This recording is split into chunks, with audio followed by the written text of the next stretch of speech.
Pembangunan sebuah bangunan beton di kawasan hutan konservasi Desa Kedisan, Kintamani, Bangli, Bali menuai sorotan tajam dari berbagai pihak, termasuk anggota DPR RI Dapil Bali Nyoman Parta.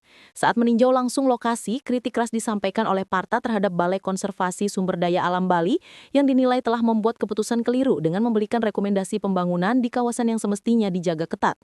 Melalui unggahan di media sosial, Senin 13 Oktober tahun 2025, Nyoman Parta menegaskan bahwa tindakan BKSDA dinilai konyol karena alih-alih menjaga sumber daya alam, malah memberi rekomendasi untuk bangunan beton di kawasan konservasi. Langkah Bupati Bangli, Sang Nyoman Sedana Arta yang meminta agar Kepala BKSDA Bali menghentikan seluruh aktivitas pembangunan di lokasi tersebut didukung oleh Parta. Ditegaskan agar bangunan itu segera dibongkar dan pohon ditanam kembali untuk mencegah kawasan gundul dan memicu longsor. Langkah tegas juga datang dari pemerintah Kabupaten Bangli melalui rapat koordinasi pada Jumat 10 Oktober yang dipimpin oleh Kepala DPMPTSP Bangli, Jetet Iberon. Pemkab secara resmi merekomendasikan agar bangunan yang berdiri di kawasan hutan Desa Kedisan tersebut dibongkar. Alasannya selain bangunan berada di kawasan konservasi, pembangunan tersebut tidak mengantongi izin mendirikan bangunan.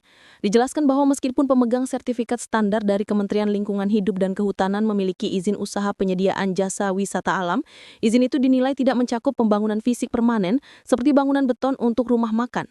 Jetet Hiberon menjelaskan bahwa pemegang izin hanya diperbolehkan menjalankan usaha makanan dan minuman dalam konteks wisata alam, bukan berarti boleh membangun struktur permanen di kawasan konservasi.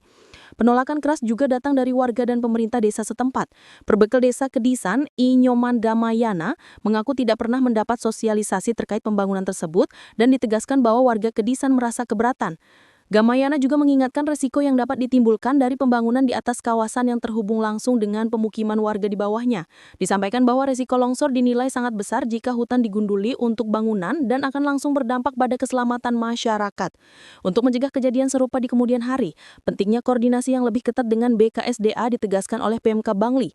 Disarankan agar kegiatan apapun yang dilakukan di wilayah konservasi sebaiknya dikomunikasikan terlebih dahulu dengan PMK Bangli.